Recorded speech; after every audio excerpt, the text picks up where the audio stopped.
Well, hello everybody. We're here again today at Creepyworld, and we're doing part 4. I think it's part 4 of a fast and affordable haunted house. And so, staying with that topic, before we go back to the new haunt we're building, I wanted to show you a couple other things that could make things go very fast and very affordable, but also look really cool at the same time. So we're here in our Silo X section of our haunted house, and let's go over a few things that we've got going on in here before we go take a look at the fast and the furious affordable haunted house. And I want you to understand a couple things is that we're trying to help the people in the haunted house industry. And I think if we do a haunt tour of Creepyworld for Transworld, and by the way, somebody said, what is Transworld? Unfortunately, I got to explain this. Transworld is the trade show that happens every March in St. Louis. That's what Transworld is, okay? So every March, beginning of March, middle of March, whatever, there's a trade show in St. Louis. It's for the haunted house industry, the Christmas attraction industry. That's what Transworld is. So when I say Transworld, that's what it means. So if we do a haunt tour for Transworld with Creepyworld, you're going to notice a few things about Creepyworld. Number one, the entire layout, all the space that Creepyworld is taking up is about 7 acres, and it's all built from start to finish. That can't be done in 1 year. That takes years and years and years. And as this stuff sits out in the open and it gets exposed to the weather, let's take a look. See, this used to be camo netting. You no longer see any camo netting. What you see is just nets, okay? That is old, that has been beaten up, and it needs to be replaced, clearly. So we're gonna need to buy a lot of camo net to fix this. But whenever you're trying to cover a lot of space, and we're talking about a whole bunch of space, you have to figure out ways to cut corners. And I don't mean cut corners like safety-wise or cut corners to make something look really terrible, but you gotta figure out ways to create scenes quickly, that fit the theme. So we're in the Silo X military theme. So obviously 55-gallon drums really comes into play, and you see a lot of them here. You also see a lot of this corrugated steel. You also see an airplane over there. These silo tubes, they're trying to think what they're called, corrugated tubes. But look, when you're talking about doing something fast and furious, look at this big space right here. And we've created a barrel maze, and you can see there's 4x4s going down through them to keep them from moving, and it's all supported across the top. So these things, they don't go anywhere, and they're also welded together. But you've got a whole scene built out of 55-gallon drums. Now you can see where our actors have smashed these with things that make noise, or our customers bumping into them. You also can see chain link maze here, okay? And yes, chain link maze actually could be created for a big open space. Now here's another thing when we're talking about fast and furious. See the bus right here? Okay, just getting one of these old buses, some people just would never think of it, okay? But you could buy this bus for $1,000, $1,200, and then wham. Now, if I was being completely honest with you, we used to have people walk through the bus, okay? So they would literally walk through the bus, and the dead people would be in the seats and whatnot. Depending on the theme you're doing, let's say you're doing Nightmare on Elm Street. Remember the scene where Freddy's driving a school bus? But you could literally do anything with a school bus. And you can see we've sealed up the sides, with corrugated steel. But this is fast and furious. You're trying to cover a lot of ground. Now look at these corrugated cylinders. We bought them, we had them dropped off, we dug into the ground just a tad bit and then filled the center with gravel. And now you have like all these cylinders and tubes and whatnot to walk through. It's kind of cool, right? And you know what is really cool about them? If I had a stick or something, when you do this along the side with something, it makes hideous noises, and it is actually really scary. But when we're talking about fast and furious, affordable, this is what we're talking about. Whoa! Hey Ramsey, I'll see you in a second. He scared the hell out of me. Hey, but I'll be right around. All right, I'll be out front. Okay, so hopefully you're getting the gist of what I'm talking about. Somebody just snuck up on me, and I thought I was out here by myself. They said that that particular person was gone, and apparently they weren't. Now, when we're talking about fast and affordable as well, look up in the ceiling. You see the camo net. We're gonna have to replace all this camo net, obviously, but the camo net also is fast and affordable. And so some sections of Creepyworld are done really, really detailed, like we would do at the darkness. And then you got these big, vast areas that you're just trying to gobble up. And so you got to think outside the box. How can I do something that looks natural, that looks cool, but can be done fast and affordable? And that is what was done here. Does that make sense? So hopefully it makes sense. Maybe not. Maybe it does. So anyway, we wanted to let everybody know to please follow us on Instagram at Scarefest. We do most of our posting for the things that we do cool around here at the Scarefest Instagram.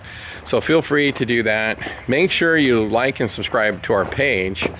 One of the things you deal with with an outdoor haunt is you got to deal with a lot of vegetation. You got to just keep this trimmed down all summer long. So this is a queue line we got to get into. It's actually really easy just to run over it with a lawnmower. But well, you know what happens if you don't tackle it? Those things grow up into like roots and trees.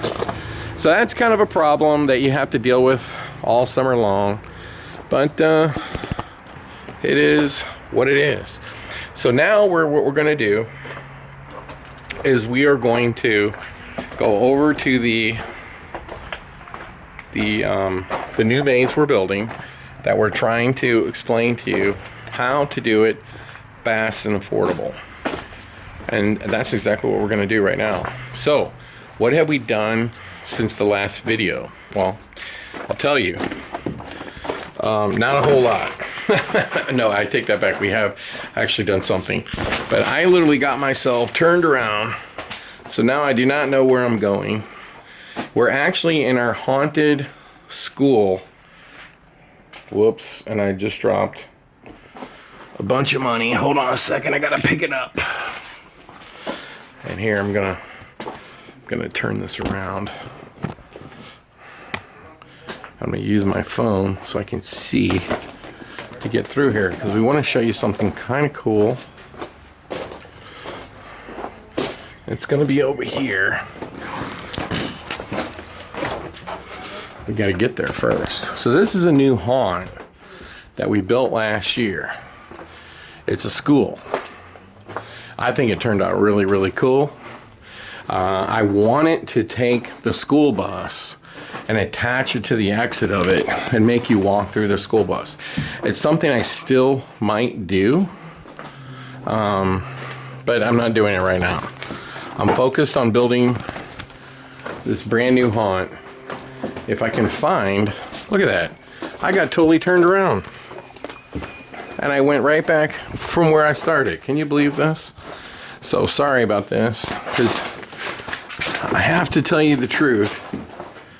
These videos are made with no editing. Because look at this. The entrance is sealed. Can you believe this? Holy cow, I gotta go all the way around. So we're gonna have to have something else to talk about here, unfortunately, which is fine. Man. So how do we do the stuff that we do here at Creepyworld? And look at this weed. Look at this. You gotta smash that. What we do is, man, I really got myself turned around. What we do is every year, we figure out what we want to change, and that's what we focus on. Then look at this. For all you people that know that I get pissed off about screws, there's one right there. And by the way, nobody on planet Earth can find screws like me. I see screws where no one sees them. I'm like the screw whisperer. But anyway, what I was trying to say was every year we get the whole concept of what we want to change or do for the next year. Of course, we order it way in advance, and once Transworld over, because we're in a little different situation than other people, because we spent our entire winter trying to renovate the indoor haunts so that we can have them ready for Transworld. So the other thing is, on an outdoor haunt, you don't want to come out here when it's freaking brutal cold and work out here. So as soon as it starts warming up, we'll come out here, we'll start working on the haunt. And the first order of business is obviously to work on the first haunt you're going to build. So what we've done so far out here at Creepyworld is we've put together our monster museum, and look at this.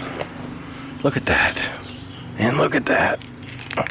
2 more screws. Heads are gonna roll, let me tell you. So now we're gonna go, I finally found my way back over here. And so here we are. First thing you notice is there is an animation right there. And I'm thinking that is from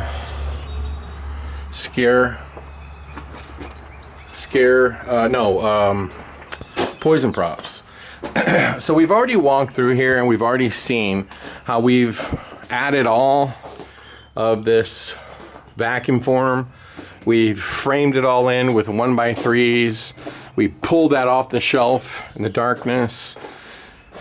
We put these beams in. We've done all this. We have not painted it, which sucks because we're going to get all the props for it tomorrow. So that really sucks. But we're trying to get a mini golf out the door. And once we have it out the door, we're going to come back over here and get on this. So you can see all of this has been done for the fast and the furious, affordable haunted house. And now we're going to show you why we're doing this video for part 4. So whenever you're doing haunted houses where you have no sprinkler system, you can do up to 1,000 square feet, and you can see that I'm going through that maze, and then you can see another maze over there, and it's separated by 20 feet. So what we do is we'll theme the corridor in between the next maze, so it looks like it just keeps going. So what we decided to do was exactly what we did in the darkness, and you can start to see that right now. There has basically been a maze of coffins built that you have to weave in and weave out of. And you'll notice they're over the top of you. They're everywhere. And so you kind of just weave in and out. And we'll have to paint all this. We'll have to put props in here. But you're noticing that we have created a maze, as you can see, that you will weave in and out of. And you'll also notice that they'll have screws sticking out. That's an issue. Even this little one right here is an issue, okay? And then you'll notice you come to this, which is a coffin. animatronic. So when you get here, this coffin animatronic will pop up and scare people, and then you go into the next haunt. So essentially, you leave.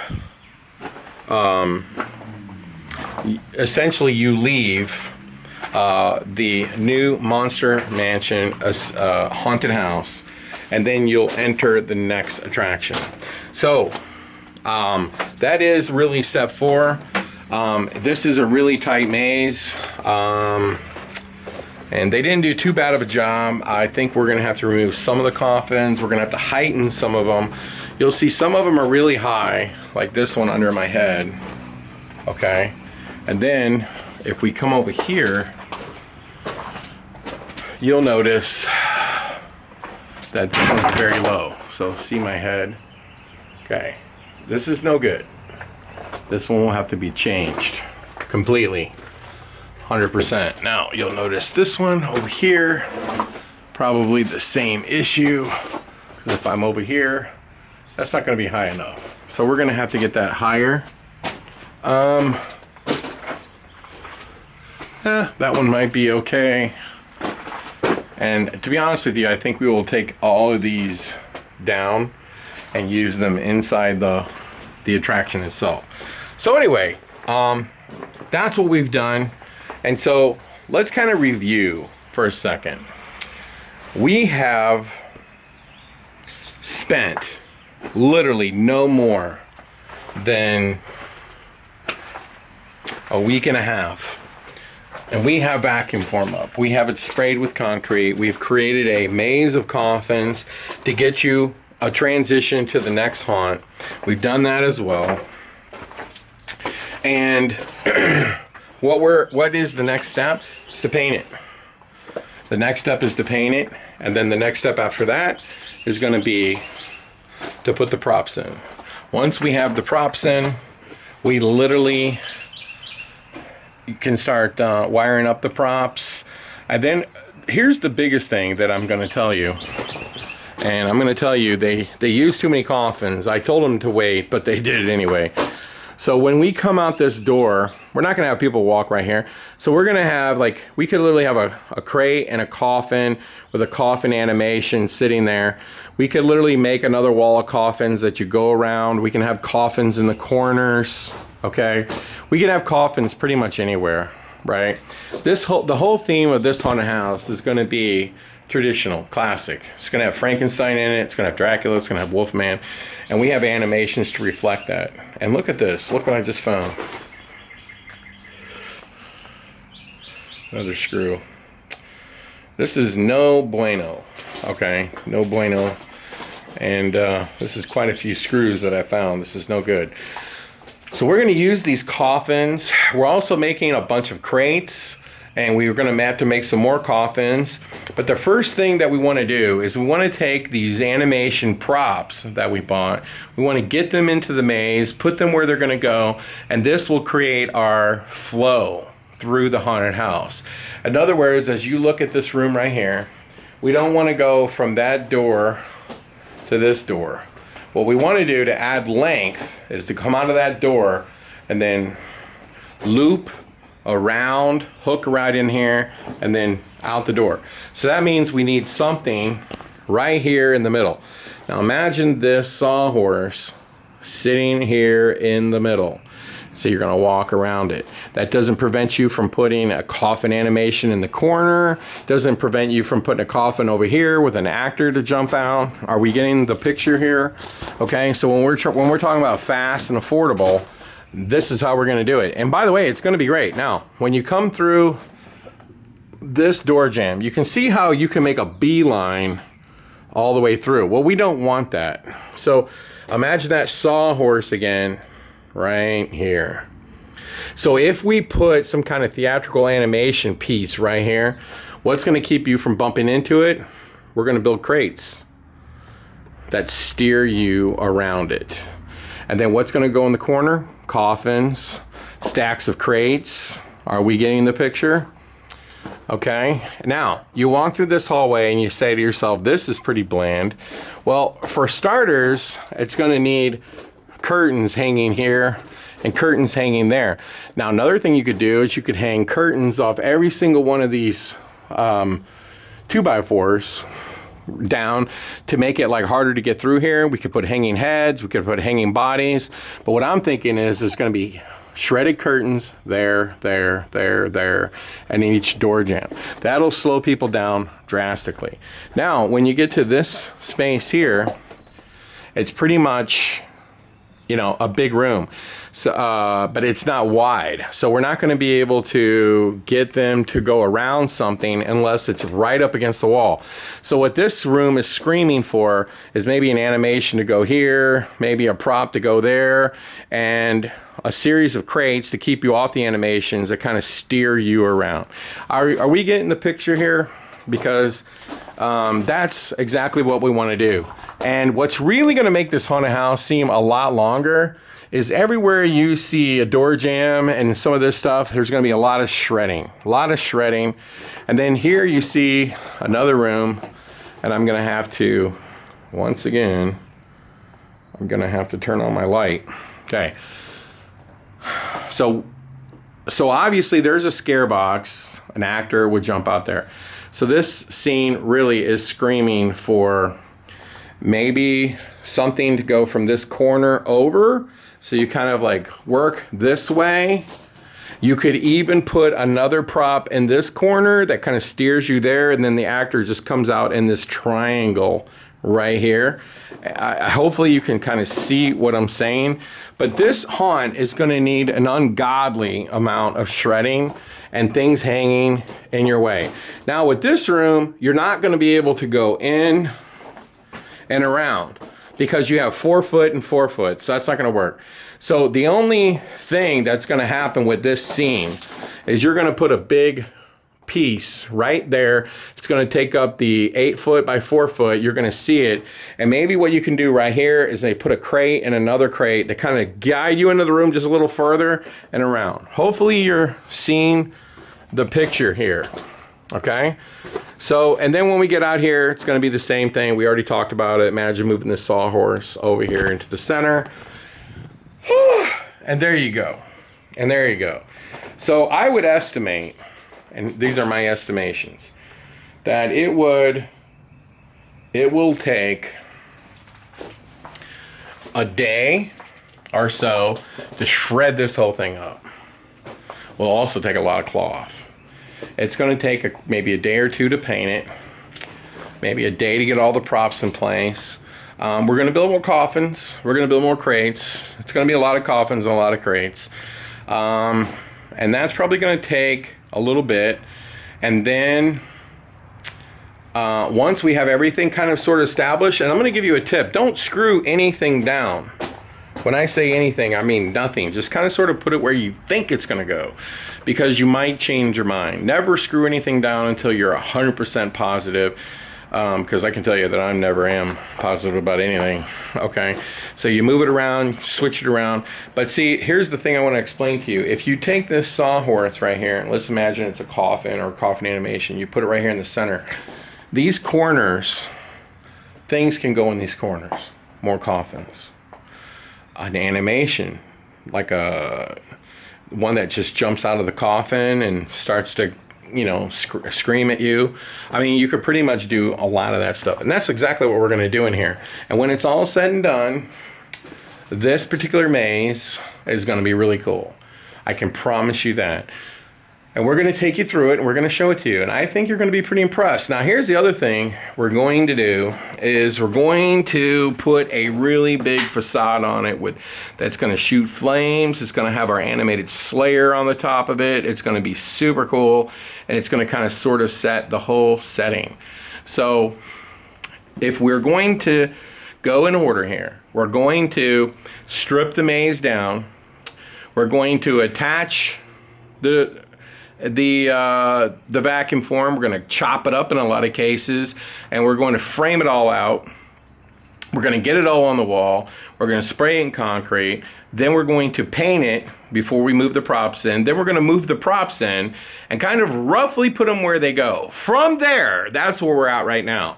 We're going to make a list. What do we need? Do we need more coffins? Do we need more crates? What do we need? Okay, that's what we're going to build next.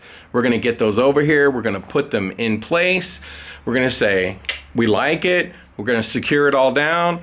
We'll have one guy to start hooking up all the props and animations, and then we'll have the shredding go in, hang all the props, put all the latex props in, and then the last thing that you'll do is put the sound in, and we're going to obviously do the lighting, and voila, it'll be done. And so that, my estimation, this whole entire maze is not going to take more than, if we put our guys on it and it was start to finish and we had all the materials, and that's the key, we had everything here all at the same time, we probably could have this whole thing done in about 3 weeks, would be my guess.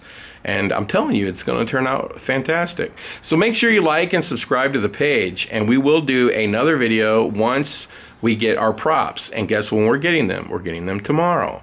So later this week, we're going to start moving them in and start putting them where they go. And then we'll literally make a list of the things that we think we need to build from there. And then once we have that list,